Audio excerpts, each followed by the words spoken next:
আমি সকলোৱে বহুত উদ্গ্ৰীৱেৰে ৰৈ আছোঁ কাইলৈৰ নিৰ্বাচনৰ ফলাফলৰ বাবে। 2026 চনৰ অসম বিধানসভাৰ নিৰ্বাচন ভাৰতীয় জনতা পাৰ্টি NDAৰ কাৰণে আৰু ৰাজ্যখনৰ বাবেও অত্যন্ত গুৰুত্বপূৰ্ণ এক নিৰ্বাচন। আৰু আমি ইতিমধ্যে সাজু হৈছোঁ কাইলৈৰ ভোট গণনাৰ বাবে। আৰু আমি আশা কৰিছোঁ সমগ্ৰ ৰাজ্যখনত উজনিৰ পৰা নামনিলৈকে উত্তৰৰ পৰা দক্ষিণ অসমলৈকে চৌদিশে ভাৰতীয় জনতা পাৰ্টি NDAৰ প্ৰতি ইতিমধ্যে ৰাইজে আশীৰ্বাদ দিছে আৰু আমি এক অভূতপূৰ্ব আৰু ঐতিহাসিক ফলাফল লাভ কৰিম। আৰু তাৰ বাবে ইতিমধ্যে ভোট গণনাৰ বাবে যি প্ৰস্তুতি লাগে সেই প্ৰস্তুতি আমি সম্পূৰ্ণ কৰি তুলিছোঁ। জিলাই জিলাই সমষ্টিয়ে সমষ্টিয়ে আমাৰ কাউণ্টিং এজেণ্টসকলৰ প্ৰশিক্ষণ ইত্যাদি সম্পূৰ্ণ হৈ গৈছে। আৰু আমি আশা কৰিছোঁ যে এইবাৰ যি ঐতিহাসিক ভোটদান হৈছে এই ভোটদানে এষ্টাব্লিছমেণ্ট প্ৰতিষ্ঠানৰ সপক্ষে ৰাইজে ৰায়দান কৰিছে বুলি বিভিন্ন উৎসৰ পৰা আমি যি খবৰ পাইছোঁ সেই খবৰসমূহে আমাক নিশ্চয়তা প্ৰদান কৰিছে। আৰু অসমত ভাৰতীয় জনতা পাৰ্টিয়ে মই কিছু পৰিসংখ্যা আপোনালোকৰ আগত দাঙি ধৰিব বিচাৰিছোঁ যে যোৱাবাৰ 2021 আৰু 24ৰ পৰিসংখ্যা 21ত ভাৰতীয় জনতা পাৰ্টিয়ে অকলে 33.6% ভোট লাভ কৰিছিল। 60টা বিধানসভা সমষ্টিত আমি জয়লাভ কৰিছিলোঁ আৰু NDA হিচাপে 45% ভোট আমি লাভ কৰিছিলোঁ। তাৰ বিপৰীতে আমি যদি 24ৰ লোকসভা নিৰ্বাচন চাওঁ, 24ৰ লোকসভা নিৰ্বাচনত ভাৰতীয় জনতা পাৰ্টিয়ে অকলে 37.9 অৰ্থাৎ 38% ভোট লাভ কৰিছিলোঁ। 9টা লোকসভা সমষ্টিত ভাৰতীয় জনতা পাৰ্টি জয়লাভ কৰিছিল আৰু NDA হিচাপে আমি 11টা লোকসভা সমষ্টি জয়লাভ কৰিছিলোঁ আৰু 40.4% ভাৰতীয় জনতা পাৰ্টিয়ে ভোট লাভ কৰিছিল। 2024 চনৰ যি লোকসভা নিৰ্বাচন সেই নিৰ্বাচনত আমি দেখিছিলোঁ যে ভোটাৰ টাৰ্ণআউট 81.9% আছিলে, প্ৰায় 82% ভোটদান হৈছিলে। আৰু 21 চনৰ যি বিধানসভা নিৰ্বাচন আছিল সেই বিধানসভা নিৰ্বাচনত ভোটাৰ টাৰ্ণআউট আছিলে 86.2%। সামগ্ৰিকভাৱে আমি যদি 26ৰ বিধানসভা নিৰ্বাচনৰ দৃশ্যখনলৈ আহোঁ তেতিয়া আমি সকলোৱে গম পাইছোঁ যে আমি বিজেপিয়ে অকলে 90খন আসনত প্ৰতিদ্বন্দ্বিতা কৰিছিলোঁ আৰু 26খন আসনত অসম গণ পৰিষদ দলে কৰিছিলে আৰু 11খন আসনত আমাৰ মিত্ৰ দল BTCৰ BPF দলে কৰিছিলে। আমি যিটো পূৰ্বানুমান পাইছোঁ আমাৰ যি বিভিন্ন উৎস বুথ সমিতিৰ পৰা বা আমাৰ নিৰ্বাচন ভোটদানৰ দিনা ভোট পৰ্ব যেতিয়া সামৰণি পৰে তেতিয়া 17C ফৰ্ম এখন ফিল আপ কৰি দিয়া হয়। টোটেল ভোট, পোল ভোট ইত্যাদি সেইবিলাক তথ্য সম্পূৰ্ণ থাকে 17C ফৰ্মত। আৰু আমাৰ বুথৰ পৰা যিটো তথ্য আহিছে আমি 90টা সমষ্টিৰ ভিতৰত আমি আশা কৰিছোঁ 80+ সমষ্টি, যিটো আমাৰ ইতিমধ্যে আমাৰ ওচৰত যি তথ্য আহিছে বা আমাৰ উৎসসমূহৰ পৰা যি আমাৰ ওচৰলৈ বিভিন্ন আমাৰ খবৰ আহিছে, তথ্য আহিছে, তাৰ আধাৰত আমি 80খন আসন আমি লাভ কৰিব লাগে। এই ধৰণৰ এটা বিজেপি নিজে অকলে। বাকী AGP আৰু BPF আমাৰ মিত্ৰ দল দুয়োটা দলৰ পৰাও আমি কমেও 20খন আসন আমি লাভ কৰিব লাগে। অৰ্থাৎ 100খন আসনত ভাৰতীয় জনতা পাৰ্টি NDA জয়লাভ কৰাৰ পূৰ্ণ সম্ভাৱনা আমি দেখিবলৈ পাইছোঁ আৰু কাইলৈ আমি ইয়াৰ সত্য ৰাইজে কি ৰায় দিলে মতদান দিলে সেই গোটেইখিনি কথা পৰিষ্কাৰ হ'ব কাইলৈ গতিকে আমি কাইলৈৰ কাৰণে সকলোৱে অপেক্ষা কৰিছোঁ আৰু নিশ্চিতভাৱে যোৱা বিশেষভাৱে 5 বছৰত অসমত অভূতপূৰ্ব যি উন্নয়ন হ'ল প্ৰধানমন্ত্ৰী নৰেন্দ্ৰ মোদী ডাঙৰীয়াৰ আশীৰ্বাদ মাৰ্গদৰ্শন আৰু অসমৰ মাননীয় মুখ্যমন্ত্ৰী ডক্টৰ হিমন্ত বিশ্ব শৰ্মা ডাঙৰীয়াৰ বলিষ্ঠ নেতৃত্বত সৰ্বস্তৰৰ জনগণক চুই যোৱাকৈ উন্নয়নে এক নতুন মাত্ৰা লাভ কৰিছে আৰু অসমৰ দীৰ্ঘদিন অসমবাসীয়ে ভুগি থকা কিছু সমস্যাৰো সমাধান কৰাৰ প্ৰয়াস কৰিছে এটা অৰ্থত ক'ব গ'লে ৰাজ্যখনৰ জাতি মাটি ভাষা কৃষ্টি সংস্কৃতি সভ্যতা যাক আমি সুৰক্ষা হিচাপে গণ্য কৰিছোঁ অসমৰ সুৰক্ষা গতিকে সেই দিশতো আমাৰ চৰকাৰখনে যথেষ্ট কাম কৰিছে আৰু তাৰ পৰিণতিত আমি দেখিবলৈ পাইছোঁ যে এইবাৰ আফটাৰ ডিলিমিটেশ্যন 24 চনৰ সমষ্টি পুনৰ নিৰ্ধাৰণৰ পিছত প্ৰথমবাৰ যিহেতু আমাৰ বিধানসভা নিৰ্বাচন অনুষ্ঠিত হৈছে আৰু আপোনালোকে যদি চাই যোৱা লোকসভা নিৰ্বাচনতো আমি 97টা সমষ্টিত 97 এছেম্বলি ছেগমেণ্টত আমি লিড পাইছিলোঁ মাৰ্জিন পাইছিলোঁ আৰু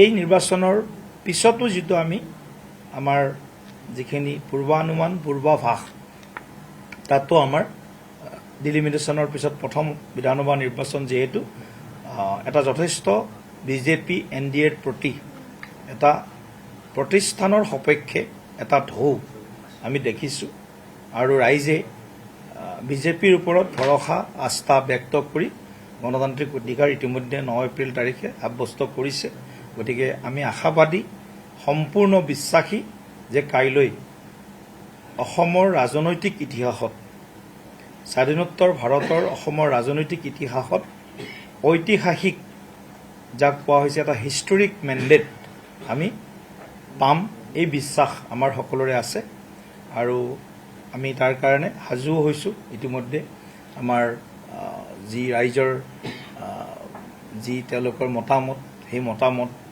নিশ্চিতভাৱে বিজেপি NDAৰ পক্ষলৈ আহিব আৰু সেইকাৰণে মই আকৌ এবাৰ আজি অসমবাসী ৰাইজক কাইলৈ যিহেতু ভোট গণনা হ'ব মই আগতীয়াকৈ আন্তৰিক ধন্যবাদ আৰু কৃতজ্ঞতা জ্ঞাপন কৰিছোঁ প্ৰথম কথাটো হ'ল তেওঁলোকে কি ভিত্তিত ভাবিলে চৰকাৰ তেওঁলোকৰ হ'ব তাৰ কাৰণটো 3টা কাৰণ ক'ব লাগে বিৰোধীয়ে 3টা কাৰণ কওক যাৰ কাৰণে বিৰোধীক ভোট দিব তেওঁলোকৰ ইছ্যু কি আছিল অসমৰ বাবে অসমবাসীৰ বাবে কি নিৰ্বাচনী ইছ্যু লৈ তেওঁলোকে জনতাৰ মাজলৈ গৈছিল সেইটো প্ৰথম স্পষ্ট কৰক ইছ্যুবিহীন বিৰোধীয়ে আমাৰ ভাৰতীয় জনতা পাৰ্টি বা NDAৰ যি ঘটক দলসমূহ আছে তেওঁলোকৰ বিৰুদ্ধে কিছু ফেক নেৰেটিভ সৃষ্টি কৰাৰ চেষ্টা কৰিছিল আৰু অন্য দুই এটা নিৰ্বাচনৰ বিষয় হ'ব নলগীয়া বিষয়ক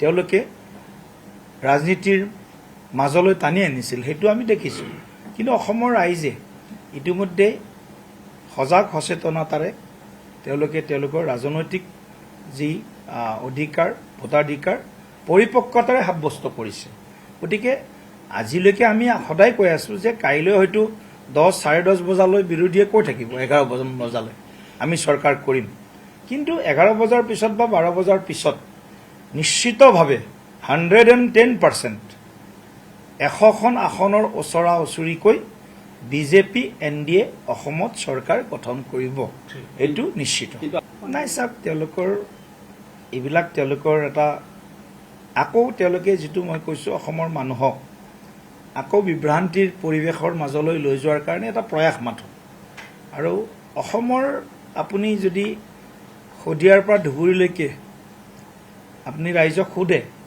তো এজন সাধাৰণ বহুত বেছি ৰাজনৈতিক ক্ষেত্ৰখনত জড়িত নথকা মানুহেও ক'ব যে বিজেপিৰ চৰকাৰ হ'ব বা NDA চৰকাৰ হ'ব গতিকে তেওঁলোকৰ নেতাসকলৰ ভোজ ভাত খোৱা এটা পৰম্পৰা অসমৰ ৰাজনীতিত নতুনকৈ আৰম্ভ কৰিলে।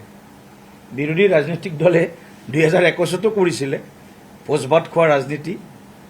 আৰু মই ভাবোঁ এইবাৰ তেওঁলোকে যি কালি ভোজ ভাত খালে, এইটোৰ পিছত তেওঁলোকে হয়তো আৰু ভোজ ভাত খোৱাৰ সুযোগ ভৱিষ্যতৰ দিনত চাগে নাপাব। অসমৰ ৰাইজে এটা মানে যাক কোৱা হয় পাৰ্মানেণ্টলি এটা ৰায় যিটো আহিব কাইলৈ, সেই ৰায়ৰ পিছত এওঁলোকৰ ভোজ ভাতৰ ৰাজনীতিৰো সমাপ্ত হ'ব। আৰু এতিয়া এইবিলাক প্ৰশ্ন এতিয়া আজিৰ দিনত EVM লৈ প্ৰশ্ন কৰা, EVM টেম্পাৰিং কৰা ইত্যাদি যিবিলাক কথা কয়, এইবিলাক বহুত মানে আওপুৰণি বিষয় হৈ গ'ল। আজিৰ দিনটোত কোনেও মানে EVM টেম্পাৰিং বা অন্য যিবিলাক তেওঁলোকে বিষয় আনিছে, তেওঁলোকে এই কথাটো ভালকৈ বুজি উঠিছে যে নিৰ্বাচনত আমাৰ পৰাজয় নিশ্চিত। গতিকে যেতিয়াই তেওঁলোকেতো কোৱা নাই কেৰালাত তেওঁলোকৰ EVMৰ ওপৰত তেওঁলোকে প্ৰশ্ন তোলা নাই, তামিলনাডুত প্ৰশ্ন নোতোলে। যদি প্ৰশ্ন তুলিব লাগিছিল তামিলনাডুতো যি তেওঁলোকৰ আজি এক্সিট পোল আহিছে, অন্য ধৰণৰ বিষয় আহিছে, ক'ৰবাত জিকিলে, যেতিয়া কৰ্ণাটকত জিকি তেতিয়া তেওঁলোকৰ EVM ঠিক থাকে, হিমাচল প্ৰদেশত জিকিলে EVM ঠিক থাকে, অন্য ৰাজ্যবিলাকত জিকিলে তেওঁলোকৰ EVM ঠিক থাকে। কিন্তু যেতিয়া পৰাজয়ৰ সন্মুখীন হ'বৰ কাৰণে তেওঁলোক মানে মানসিকভাৱে তেওঁলোক সাজু, কিন্তু এটা চেহেৰা দেখাইছে ইউনাইটেড এটা ফেচ দেখাবৰ কাৰণে, আকৌ অসমৰ ৰাইজক বিভ্ৰান্ত কৰিবৰ কাৰণে চেষ্টা কৰিছে। কিন্তু অসমৰ ৰাইজে ইমান দিন অপেক্ষা কৰিছে, কাইলৈ 12 বজালৈকে 1 বজালৈকে নিশ্চয় অপেক্ষা কৰিব আৰু বিজেপিৰ নেতৃত্বত চৰকাৰ হ'ব। আৰু মই ভাবোঁ বিৰোধীৰ কালিৰ ভোজমেলটোৱে হ'ব 2026 বা 2031 পূৰ্বে শেষ ভোজমেল। আমি আমাৰ লক্ষ্যই হৈছে অসমখনক বিকাশ আৰু সুৰক্ষাৰ দিশত এক অনন্য মাত্ৰাৰে আগবঢ়াই লৈ যোৱা।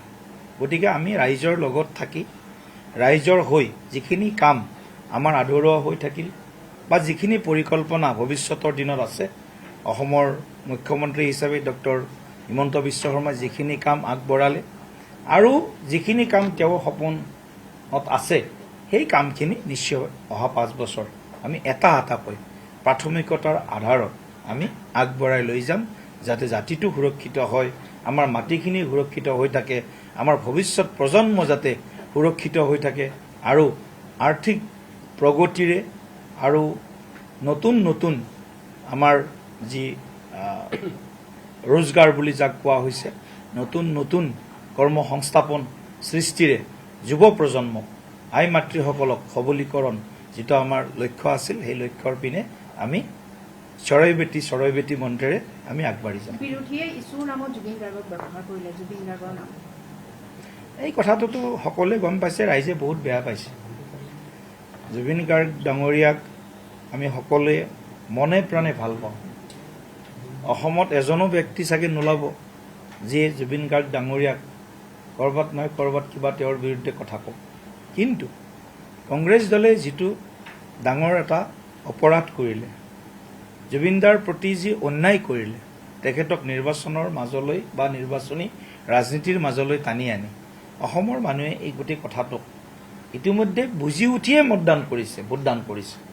গতিকে কংগ্ৰেছৰ এই ধৰণৰ সস্তীয়া ৰাজনীতি আৰু এজন আমাৰ যুৱ প্ৰজন্মৰ কওক বা অসমৰ কওক, আমি যাক অত্যন্ত মৰম আৰু ভাল পাইছিলোঁ, সেইজনক মহান সত্তাক যেতিয়া ৰাজনীতিলৈ টানি আনিলে, সেইটো কংগ্ৰেছৰ কাৰণে এটা বুমেৰাঙলৈ ৰূপান্তৰ হ'ল, হাতৰ কুঠাৰ তেওঁলোকে ভৰিত মাৰিলে।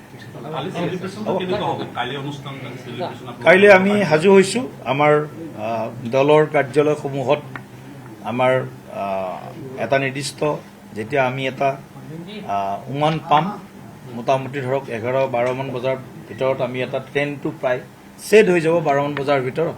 গতিকে 12 মান বজাৰ পিছত আমি সমগ্ৰ অসমৰ কাৰ্যালয়সমূহত আমি আমাৰ কাৰ্যকৰ্তাসকলে গোটেইখিনি আমি আনন্দ উৎসৱ বা ৰাইজক ধন্যবাদ দিয়া, ৰাইজৰ যি অকুণ্ঠ সমৰ্থন আশীৰ্বাদ, সেই আশীৰ্বাদক আমি কেনেকৈ ধন্যবাদ দিব পাৰোঁ বা কেনেকৈ তেওঁলোকক আমি কৃতজ্ঞতা জনাব পাৰোঁ, তাৰ কাৰণে আমি সাজু হৈছোঁ।